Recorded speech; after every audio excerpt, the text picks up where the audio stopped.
Welcome to this video. TikTok tracks your every move even if you don't have the TikTok app or even a TikTok account. This article is coming from pcworld.com. I will link it down in the notes down in the video description. And they also reference a report from the BBC, which I will also link down below as well. Now, I'm not going to read it to you. I'm just going to summarize and highlight what is going on here and what you can do to protect yourself. Basically, it comes down to a tracking and advertising tool called Pixel, as well as fingerprinting techniques that they use. And what TikTok does is it incentivizes websites to use their Pixel tool for advertising and analytics. And so when a website uses this service, in some cases, they may not fully know what they're signing up for, but it gives TikTok a lot of information on users that go to their website. And some of the websites using this tool are extremely sensitive. For example, websites that have to do with personal health. In one specific instance, when someone clicked a button that identified them as a cancer survivor, that website sent TikTok their email address along with additional details. And this is just one example. And also they are automatically intercepting data that websites are sending to Google. In short, just some very, very invasive tactics that TikTok is using with this tool. And for those of you who do not know what fingerprinting is, basically it's when services look for unique identifiers about you, the user, which could be the hardware in your computer, your browser, your screen resolution, things that are difficult to change or do not change often,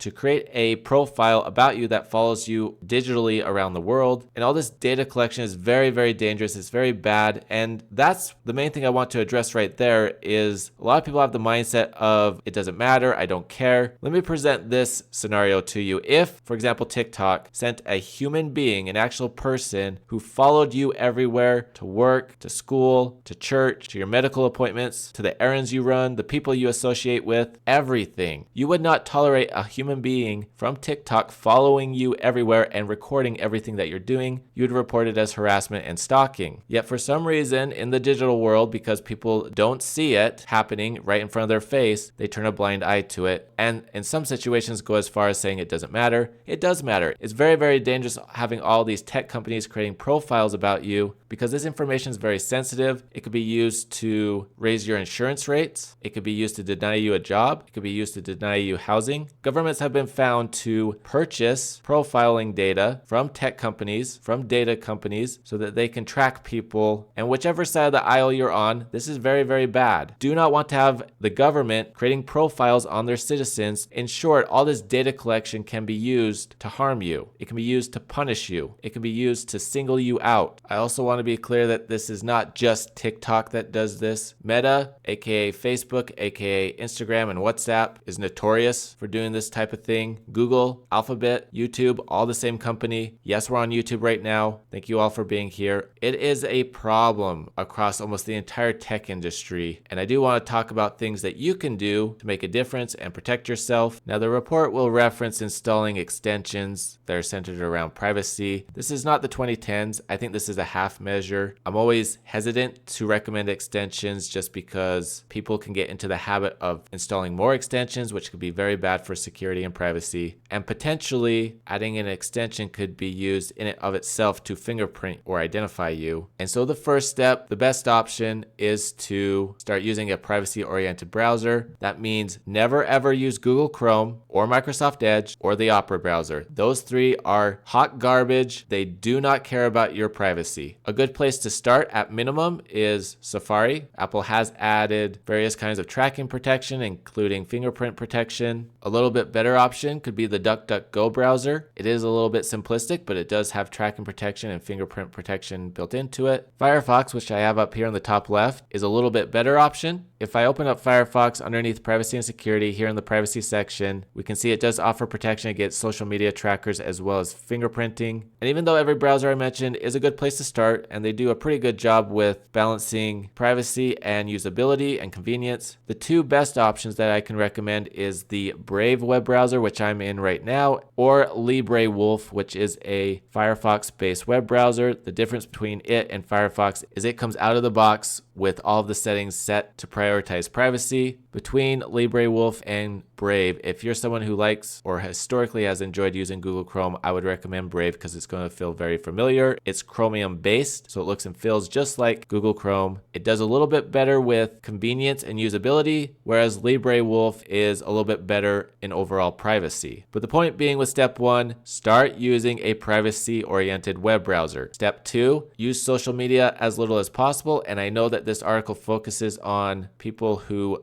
don't use TikTok or don't use social media, but even so, it does still help to stay as far away from social media as possible. Yes, we're on YouTube right now, which is a social media platform. Thank you for being here. If you're going to use social media, use it with a privacy-oriented browser. Do not install the standalone app, so don't install TikTok or Facebook or Instagram or even the YouTube app on any of your devices. If you're going to use social media, use it in a privacy-oriented browser. Share as little information as possible. Try to stay logged out if you can. Get into the habit of using a VPN with all of your devices. A lot of VPNs are shady or bad, and so there's only 4 VPNs I recommend in the world right now. It's Movad, Proton, iVPN, or Windscribed. None of these are sponsors, it's just the truth. Also get into the habit of using email aliasing, which means you use a unique email address for every single different service you use. Simple login is one of the best options that I'm aware of. You could also look into Addy.io, and a lot of email services now are starting to offer this service, and so if you're already using something, check to see if it offers the option to have more than one email address. And then the last thing I strongly